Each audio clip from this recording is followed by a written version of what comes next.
జిల్లా మంగళగిరిలో TDP party కేంద్ర కార్యాలయంలో బీసీ విభాగం ఆధ్వర్యంలో మాజీ సీఎం చంద్రబాబు పుట్టినరోజు వేడుకలు ఘనంగా నిర్వహించారు. గుంటూరు పార్లమెంటరీ సాధికార సభ్యులు జొన్నాదుల బాలకృష్ణ ఆధ్వర్యంలో శ్రీ లక్ష్మీ నరసింహస్వామి ఆలయంలో చంద్రబాబు ఆరోగ్యంగా ఉండాలని, రానున్న సార్వత్రిక ఎన్నికల్లో విజయం సాధించే సీఎంగా రాష్ట్రంలో చూడాలని ప్రత్యేక పూజలు నిర్వహించారు. అనంతరం పార్టీ కార్యక్రమంలో 75 కిలోల కేకును కేంద్ర పార్టీ కార్యాలయంలో కట్ చేశారు. ఈ కార్యక్రమంలో గోవాడ దుర్గారావు, ఆనం నాగబాబు, తోక మాధవరావు, తాత కోటయ్య, కొమ్మల పెద్ద లక్ష్మయ్య, మున్నంగి శివ, మల్లెల మణికంఠ పాల్గొన్నారు.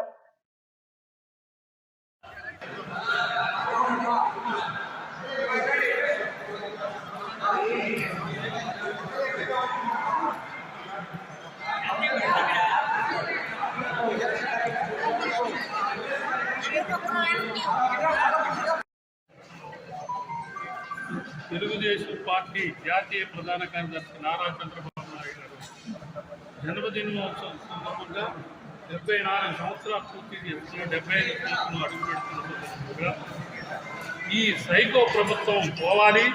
సైకో ప్రభుత్వం ఎందుకంటే ఇప్పుడు గత 5 సంవత్సరాల నుంచి ఈ ప్రభుత్వం నానా హింసలు పెట్టి బీసీని ఎంతోమందిని పొట్టను పెట్టుకున్న ఈ సైకో ప్రభుత్వం పోవాలి. ఖచ్చితంగా నారా చంద్రబాబు నాయుడు గారు రేపు ముఖ్యమంత్రి కావాలి. అలాగే మంగళగిరి నియోజకవర్గం నుంచి ఈ నారా లోకేష్ బాబు గారు అత్యధిక ఓట్ల మెజార్టీతో గెలిపించాలి. ఎందుకంటే ఆయన గత 4 సంవత్సరాల నుంచి 24 సంక్షేమ కార్యక్రమాలు నిర్వహిస్తున్నాడు. అలాగే నిన్న నామినేషన్ కూడా స్వచ్ఛందంగా ప్రజానీకం వచ్చి నామినేషన్ చేస్తున్నారు. రేపు కూడా 13వ తారీఖు నాడు తప్పనిసరిగా ఓటు వేసి ఆయన అఖండ విజయం చేపట్టాలి. అలాగే నారా చంద్రబాబు నాయుడు గారు కాబోయే ముఖ్యమంత్రి ఖచ్చితంగా ముఖ్యమంత్రి కావాలని కోరుకుంటున్నారు. తెలుగుదేశం పార్టీ జాతీయ అధ్యక్షులు శ్రీ నారా చంద్రబాబు నాయుడు గారు జన్మదినం సందర్భంగా మంగళగిరి నియోజకవర్గ పద్మశాలి సాధికార సమితి సభ్యుడైనటువంటి జొన్నాదుల బాలకృష్ణ గారి ఆధ్వర్యంలో మరి ఉదయం లక్ష్మీ నరసింహస్వామి గుళ్ళో పూజా కార్యక్రమం ముగించుకొని అలాగే జాతీయ పార్టీ ఆఫీసులో కేక్ కటింగ్ సందర్భంగా మరి నారా చంద్రబాబు నాయుడు గారు ఆయుర ఆరోగ్యాలతో ఉండాలని భగవంతుని ప్రార్థించి మరి ఈరోజు రాష్ట్రం సుభిక్షంగా ఉండాలి అంటే నారా చంద్రబాబు నాయుడు గారిని 2024లో ముఖ్యమంత్రిని చేసుకోవాలి. ముఖ్యంగా మన రాష్ట్ర రాజధాని సస్యశ్యామలం రాష్ట్రం సుభిక్షంగా ఉండి అందరూ సుఖ సంతోషాలతో ఉండాలి అంటే నారా చంద్రబాబు గారిని మనం ముఖ్యమంత్రి చేసుకోవాలి. అలాగే మంగళగిరి నియోజకవర్గంలో నారా లోకేష్ గారిని అత్యధిక మెజారిటీతో గెలిపించి మరి ఈ రాష్ట్రం మంగళగిరి నియోజకవర్గాన్ని మోడల్ నియోజకవర్గాన్ని తీర్చిదిద్దడానికి మంగళగిరి ప్రజలు అట్లాగే రాష్ట్ర ప్రజలందరూ కూడా తోడ్పాటు అందించి మరి ముఖ్యమంత్రి చేయాలని చెప్పి కార్యక్రమం సందర్భంగా కోరుకున్నాము. అలాగే మరి రాష్ట్ర రాజధాని వంటి రైతులందరూ కూడా సుఖ సంతోషాలతో రాష్ట్ర ప్రజలు దేశ ప్రజలు అందరూ కూడా ఉండాలి అని అందరూ కోరుకున్నాం. అలాగే నారా చంద్రబాబు నాయుడు గారు మరి 74 వసంతాలు పూర్తి చేసుకుని 75 వసంతంలో అడుగుపెట్టిన నవ యువకుడు. మరి భగవంతుడు ఆశీస్సులు అందరి ఆశీస్సులు కూడా తీసుకొని నిండు నూరేళ్లు ఉండాలని మనస్ఫూర్తిగా కోరుకుంటూ ఈ అవకాశం ఈ కార్యక్రమాన్ని దిగ్గు చేసినందుకు హృదయపూర్వక నమస్కారం చేసుకుంటూ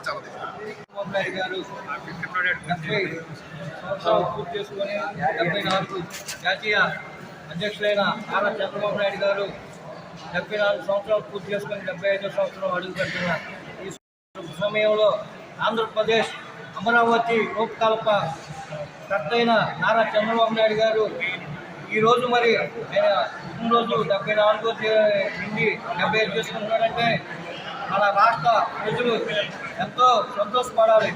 ఎందుకంటే ఇలాంటి నాయకుడు మన రాష్ట్రంలో ఎక్కడా కూడా దొరకడు. ప్రజలు ఇబ్బందులు పడుతున్నా ఆయన ఇబ్బంది పడిపోయినట్టుగానే ఉంటాడు. ఎవరు బాధపడుతున్నా కూడా బాధ పక్కింట్లో బాధ ఉన్నా కూడా చంద్రబాబు నాయుడు గారి ఇంట్లో బాధ ఉన్నట్టుగానే ఫీల్ అయ్యి మన రాష్ట్రం అభివృద్ధి చెందాలని ఎంతో ఇవాళ ఈ ఎండల్లో కూడా ప్రచారాలకు తిరుగుతా చేస్తున్నాడు. కాబట్టి మన ప్రజలు కూడా గ్రహించాలి. రాక్షస పరిపాలన ఇక్కడి నుంచి పాతోని 2024లో మన నారా చంద్రబాబు నాయుడు గారు నాయకత్వంలో కొత్త ప్రభుత్వాన్ని మనం నడుపుకుంటే మన భావితరాల భవిష్యత్తు అందరికీ బాగుంటుందని ఈ సభాముఖంగా తెలియజేస్తున్నాం. జాతీయ అధ్యక్షులు నారా చంద్రబాబు నాయుడు గారి పుట్టినరోజు సందర్భంగా మంగళగిరి నుంచి గుంటూరు జిల్లా పద్మశాలి సాధికార సమితి తరపున జొన్నాదుల బాలకృష్ణ ఆధ్వర్యంలో 74వ సంవత్సరం నిండుకొని 75వ సంవత్సరానికి అడుగుపెట్టిన నారా చంద్రబాబు నాయుడు గారికి లక్ష్మీ నరసింహస్వామి పూజా కార్యక్రమం, ప్రసాద పంపిణీ కార్యక్రమం జరిగింది. అంతేకాకుండా రాష్ట్ర జాతీయ కార్యాలయంలో 75 కేజీల కేకు కూడా కట్ చేయడం కూడా జరుగుతుంది. అంతేకాకుండా మన రాష్ట్ర రాజధాని కోసం కానీ రాష్ట్ర అభివృద్ధి కోసం కానీ ఈరోజు నారా చంద్రబాబు నాయుడు గారు 74 సంవత్సరాలు నిండినా కానీ రాష్ట్రం కోసం అహర్నిశలో శ్రమ చేస్తున్నారా అంటే మన రాష్ట్ర భవిష్యత్తు కోసం కూడా ప్రజలందరూ ఒకసారి ఆలోచించాల్సిందిగా. అంతేకాదు నారా చంద్రబాబు నాయుడు గారు ఈరోజు 75 పుట్టినరోజు చేసుకున్న సందర్భంగా నిండు నూరేళ్ళు ఆయురారోగ్యాలతో ఉండాలని, సుఖశాంతితో ఉండాలని కోరుకుంటున్నాం.